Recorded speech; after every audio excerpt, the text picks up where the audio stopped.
अथ नवमोऽध्यायः। श्रीभगवानुवाच इदं तु ते गुह्यतमं प्रवक्ष्याम्यनसूयवे ज्ञानं विज्ञानसहितं यज्ञात्वा मोक्षसे शुभाम्। राजविद्या राजगुह्यं पवित्रमिदमुत्तमम् प्रत्यक्षावगमं धर्म्यं सुसुखं कर्तुमव्ययम्। अश्रद्धधानाः पुरुषा धर्मस्यास्य परन्तप अप्राप्य मां निवर्तन्ते मृत्युसंसारवर्त्मनि।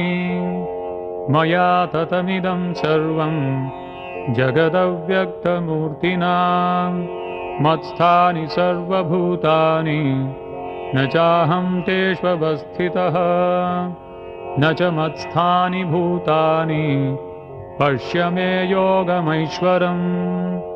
भूतभृन्न च भूतस्थो ममात्मा भूतभावनः यथाकाशस्थितो नित्यं वायुः सर्वत्र गोमहान् तथा सर्वाणि भूतानि मत्स्थानीत्युपधारय। सर्वभूतानि कौन्तेय प्रकृतिं यान्ति मामिकाम् कल्पक्षये पुनस्तानि कल्पादौ विसृजाम्यहम्। प्रकृतिं स्वामवष्टभ्य विसृजामि पुनः पुनः भूतग्राममिमं कृत्स्नम् अवशं प्रकृतेर्वशात् न च मां तानि कर्माणि निबध्नन्ति धनञ्जय। उदासीनवदासीनम् असक्तं तेषु कर्मसु मयाध्यक्षेण प्रकृतिः सूयते सचराचरम्। हेतुनानेन कौन्तेय जगद्विपरिवर्तते अवजानन्ति मां मूढा मानुषीं तनुमाश्रितं परं भावमजानन्तो मम भूतमहेश्वरम्। मोघाशा मोघकर्माणो मोघज्ञानाविचेतसः राक्षसीमासुरीं चैव प्रकृतिं मोहिनीं श्रिताः महात्मानस्तु मां पार्थ दैवीं प्रकृतिमाश्रिताः भजन्त्यनन्यमनसो ज्ञात्वा भूतादिमव्ययम् सततं कीर्तयन्तो मां यतन्तश्च दृढव्रताः नमस्यन्तश्च मां भक्त्या नित्ययुक्ता उपासते। ज्ञानयज्ञेन चाप्यन्ये यजन्तो मामुपासते एकत्वेन पृथक्त्वेन बहुधा विश्वतो मुखम्।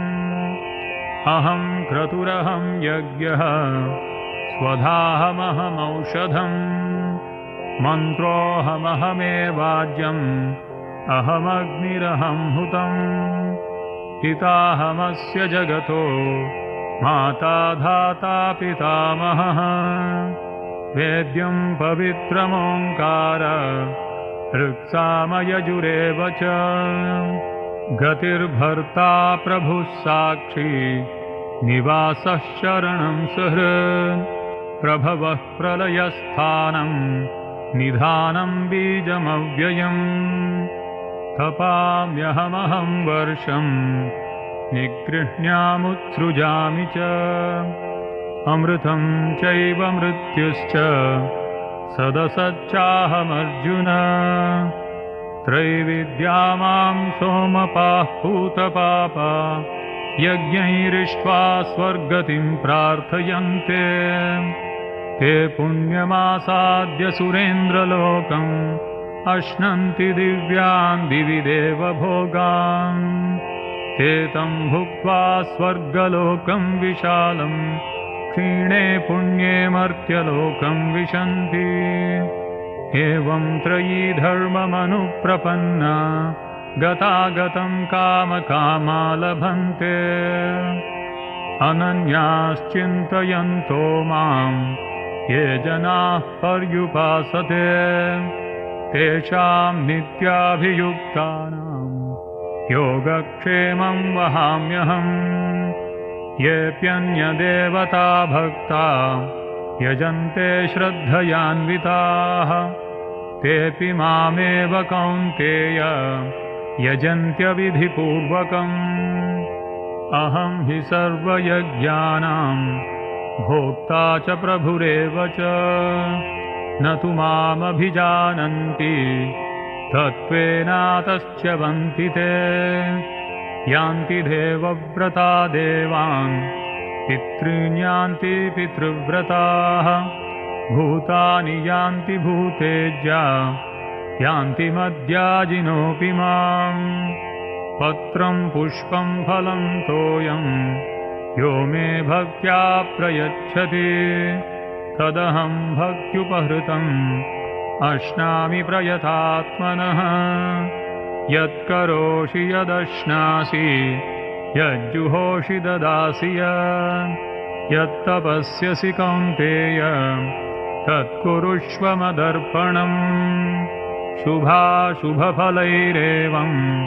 मोक्षसे कर्मबन्धनैः सन्न्यासयोगयुक्तात्मा विमुक्तो मामुपैष्यसि समोऽहं सर्वभूतेषु न मे द्वेषोऽस्ति न प्रियः ये भजन्ति तु मां भक्त्या मयि ते तेषु चाप्यहम् अपि चेत् सुदुराचारो भजते मामनन्यभाक् साधुरेव समन्तव्यः सम्यग् व्यवसितो हि सः क्षिप्रं भवति धर्मात्मा शश्वच्छान्तिं निगच्छति कौन्तेय प्रतिजानीहि न मे भक्तः प्रणश्यति मां हि पार्थ व्यपाश्रित्य येऽपि स्युः पापयोनयः स्त्रियो वैश्यास्तथा शूद्राः तेऽपि यान्ति परां गतिम् किं पुनर्ब्राह्मणाः पुण्या भक्ता राजर्षयस्तथा अनित्यमसुखं लोकम् इमं प्राप्य भजस्व माम् मन्मना भव मद्भक्तो मद्याजी मां नमस्कुरु मामे वैश्यसि युक्त्वैवम् आत्मानं मत्परायणः ॐ तत्सदिति श्रीमद्भगवद्गीतासूपनिषत्सु ब्रह्मविद्यायां योगशास्त्रे श्रीकृष्णार्जुनसंवादे राजविद्या राजगुह्ययोगो नाम नवमोऽध्यायः।